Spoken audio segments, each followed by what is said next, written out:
Aleanca për shqiptarët e Arben Taravarit ka thirrur takim me anëtarët e kryesisë për të diskutuar mbi aktualitetin politik dhe organizimin për zgjedhjet e tetorit.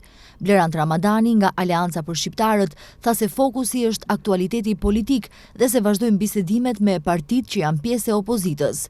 Sipas tij, nuk ka numra për kandidatët, por bisedimet janë në drejtim të krijimit të frymës që mbi të gjitha do të ketë për bazë interesin kombëtar shqiptar. Tani ne jemi opozitë dhe vazhdojnë bisedimet me partitë të cilat janë pjesë e opozitës për të krijuar një frymë e cila mbi të gjitha do ta ketë për bazë interesin kombëtar shqiptar.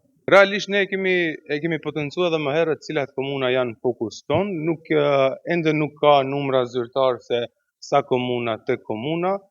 Fillimisht ne jemi të diskutuar një metodologji se si do të garojmë dhe cila do të jetë qëllimi jonë për këto zgjedhjet lokale. Dhe ajo padyshim që do të jetë që ta kthejmë dinjitetin e votuesit shqiptar dhe të krijojmë një bashkëpunim më të gjerë i cili do të përfshi apo pse jo të quhet edhe iniciativë kombëtare për ta kthyer peshën e votuesit shqiptar në Maqedoninë e Veriut. Nga Aleanca për shqiptarët, krau i Taravarit, përmes një komunikate akuzuan koalicionin Vlen se qytetarët shqiptar nuk do të mashtrohen më nga liderë që përdorin fjalët për të fshehur interesat e ngushta personale.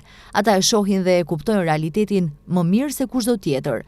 Aleanca për shqiptarët e braktisi qeverinë pikërisht për shkak të mos përmbushjes së zotimeve të bëra para qytetarëve, përfshirë edhe premtimin për mbylljen e kazinove, siç ndodhi në Shqipëri dhe Kosovë. Qëndrojmë në krah të qytetarëve dhe kërkojmë përgjegjësi për çdo mashtrim dhe dështim që rëndon mbi shpinën e tyre, akuzuan nga Aleanca për shqiptarët, krahu i Taravarit.